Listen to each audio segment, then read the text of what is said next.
Dans un monde où les discours changent plus vite que les lois, où la vérité se camoufle dans les stratégies, les silences et les promesses, il faut plus qu'un simple regard, il faut un œil. Bienvenue sur l'œil politique. Chaque semaine, nous nous engageons à décrypter l'actualité sociopolitique sans détour. Nous allons au-delà des apparences, explorant les faits, le contexte souvent ignoré et les implications profondes des décisions qui façonnent notre avenir collectif. Notre objectif est de vous offrir une analyse incisive fondée sur la rigueur et la clarté. Ici, la politique n'a plus de masque. Chaque élément révélé vise à éclairer ce que les mots n'affirment pas, pour une compréhension plus juste et plus complète. Voyons ce qui se passe en Côte d'Ivoire. Pourquoi je vous en parle? Parce que c'est ainsi, dorénavant, le mouvement insoumis est sans cesse sollicité. Vous devez dire quelque chose sur ceci, vous devez dire quelque chose sur cela. Et on le comprend, et je suis en train de faire aussi rapidement que je le peux mon devoir, tout en cherchant à capter votre attention pour que vous compreniez pourquoi vous êtes concernés. L'Afrique a, pour une part de sa population, une langue en commun avec nous, et une histoire, pas très réussie, mais une histoire en commun. Si bien que, d'une manière ou d'une autre, nous voici concernés par ce qui s'y passe. Et puis, cette histoire commune fait que des flux migratoires ont eu lieu, ont encore lieu, qui créent une nouvelle population française faite beaucoup de binationaux. Dès lors, les questions qui ont lieu en Côte d'Ivoire passionnent une partie de notre peuple, j'ai bien dit de notre peuple.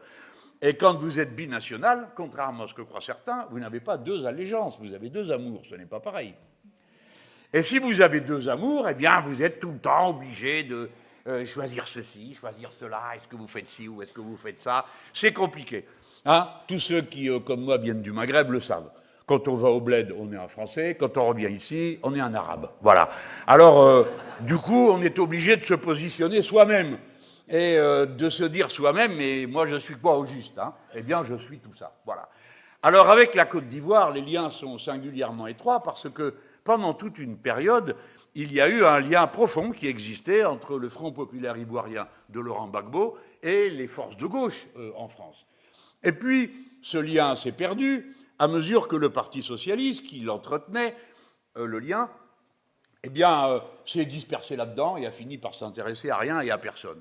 Si bien que, comme le pouvoir en place tardait à être renouvelé par les élections, du fait des luttes qui avaient armé dans ce pays, eh bien, la France est allée déloger le président qui était là, en dehors de son mandat, en gros, si vous voulez, comme actuellement Zelensky, hein, qui est en dehors de son mandat, puisqu'il n'est plus président de l'Ukraine. Son mandat est arrivé à terme, mais on continue à le traiter comme un président. Celui-là, on ne va pas le sortir de son palais.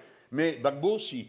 Et c'est l'armée française qui a été le délogé du bunker à l'intérieur du palais présidentiel de la Côte d'Ivoire. Donc nous avons une immense responsabilité. Et tout ça, on nous disait maintenant, voici la liberté revenue, nous allons avoir des élections, faites-les comme vous pouvez, ça n'est pas notre affaire, et nous allons enfin pouvoir élire quelqu'un de raisonnable et de responsable, un ancien haut fonctionnaire des organismes internationaux, M. Alassane Ouattara, qui se trouvait, quelle opportunité, être un ami personnel de M. Sarkozy, ce qui facilitait les liens. Si bien qu'avec un tel sponsor et dans de telles conditions, il fut élu. Et une deuxième fois, et même une troisième, dans des circonstances qui, pour finir, ont paru un peu lourdes à tout le monde, notamment parce qu'entre-temps, on avait envoyé Laurent Gbagbo en prison, et que la prison, il y est resté quelque chose comme 5 ou 6 ans, avant qu'on lui dise « Mais monsieur, finalement, nous n'avons rien à vous reprocher qui relève de notre tribunal ». Donc il en est ressorti, il est retourné en Côte d'Ivoire, et voici que maintenant, il y a eu une élection, la 4e, elle est absolument anticonstitutionnelle, du même monsieur Alassane Ouattara, qui a réussi avant l'élection une performance électorale qu'il faut saluer, c'est-à-dire éliminer tous ses concurrents en leur interdisant d'être candidats. Comme ça, le problème a été réglé. Eh bien, nous, Français, nous sommes responsables d'une partie de cette situation. Et nous sommes attentifs à ce qui s'y passe. Parce que les gens de Côte d'Ivoire, les Ivoiriens, sont avec nous dans un lien particulier d'affection, d'amitié, de vie commune. Hein? On a même eu une députée qui en venait et qui est là en face de moi, qui est Rachel Keke. Hein? Alors, on était bien contents qu'elle soit députée française, non? Alors,